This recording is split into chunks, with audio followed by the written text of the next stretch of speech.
alaikum warahmatullahi ta'ala wa barakatuh. Barkanmu da sake haduwa wannan program namu na language study. So sunana Sadiq Abdullahi, ni zan jagoranci program din from Northern Importe.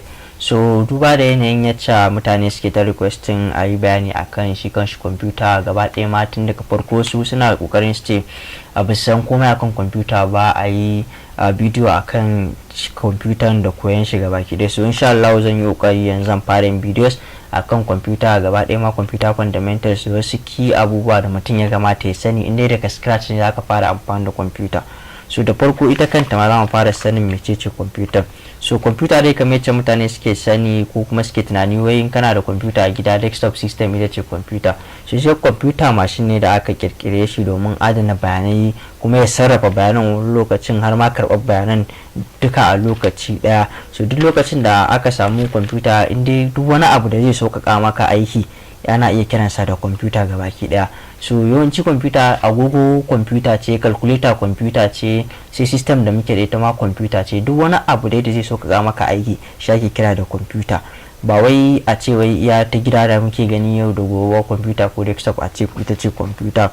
Sannan su kansu ma kwamfutan akwai rabe-raben da ake da su akan kwamfuta. Akwai misali akwai analog kwamfuta da muke da su, akwai digital kwamfuta, akwai kuma hybrid kwamfuta. So wannan su ne rabe-rabe da muke da su na kwamfuta, duk da cewa ba wani bayanin su zan gabaki daya ba wannan za mu tsaya mu yi ba, za a yi abu ne practically kamar yacce kuke gani. So akwai wannan rabe-raben su ne, sai kuma a cikin rabe-raben su ma dai kowanne su kuma ire-iren kwamfutan da muke da su. Akwai micro kwamfuta a kananan nan, sai kuma mini kwamfuta sanda yawanci su ake amfani da su da kullum, a kuma for domestic abubuwa amfani. Akwai kuma mainframe computers da ake da su, sai super computers. Duk irin wannan su ma ire-iren computers ne bacin rabe-raben can da muke da su a analog da kuma digital computer da muke da su. So ita dai kwamfuta ana yin abubuwa ne da ita kala-kala, kuma daga cikin misali halayen da take da shi akwai speed, wato sauri. To duk wata kwamfuta ga duk wani abu da aka ce sauƙaƙa maka aiki kun ga dole za a same shi da sauri, su sai ake kira da speed kenan a turance. Sai ana da kuma yin accuracy, wato yin abu da komai daidai.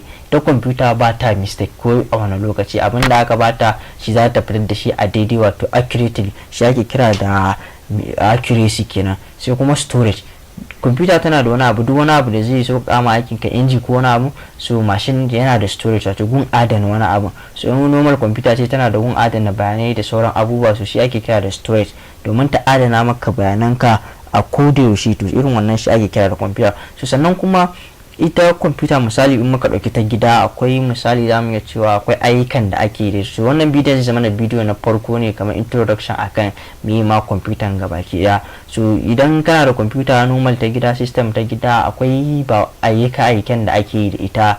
Wasu za ga suna graphics, wasu video editing, wasu ma research kawai suke da ita, wasu karatu suke. So duk irin wannan abubuwan ake yi da kwamfuta. Wasu kawai project suke yi, wasu harkar printing suke. Duk kowa akwai irin aikin da yake yi da normal kwamfuta tashi ta gida da muke da su. So za ga suna da akwai abubuwan da ake, ya danganta da tun lokacin tun farko da ka siya kwamfuta me za ka yi da ita. Za ka duba gani menene za ka yi da ita, wani abu dama akwai abin target din da yake so kai amfani dan kai amfani da ita. So shine irin abubuwan da ake amfani da su kuma kwamfuta da shi. So sai kuma abubuwan da ta kunsa ita kanta kwamfuta da muke da su, akwai hardware akwai kuma software. Abubuwan da suke hardware su ne abubuwan da muke iya a gani mu taba su a jikin kwamfuta. Misali za mu dau mouse, za ga kuna iya taba shi a jikin ka rike mouse ɗinka, za ka iya taba shi. Za ka speaker lokacin da ga akwai wacce ake tabawa irin wannan. So ana iya kiran su ma da output devices, irin wannan abubuwan da su fitan ma da sound da komai. Sai kuma software su kuma an kirkire su ne wanda ba za mu iya ganin su ba a ciki, sai dai su ma a cikin sa akwai rabe-rabe da muke da su. Akwai misali system software da akwai kuma application software. System software irin ne wanda already an rubuta su ne, an kirkire su, wanda muke da su kuma a cikin kwamfutan suke. Misali za mu iya cewa Windows, an kirkire Windows operating system na Windows, system software ne da shi yake zuwa, ba wai zuwa za ka kai amfani da su ko ka je ka sa su ba kamar application software kuma an kirkire shi domin su baka wani ka yi amfani da su domin wani particular abin naka. Misali mana da mu dau Etisalat, wannan Najeriya za ku ga abun modem ne, software ne na modem. Mu dau Chrome ta browsing ce, so su ne wannan su ake da application softwares da muke da su. So ana amfani da su ne irin su Microsoft, su Corel Draw, Photoshop da application softwares ne.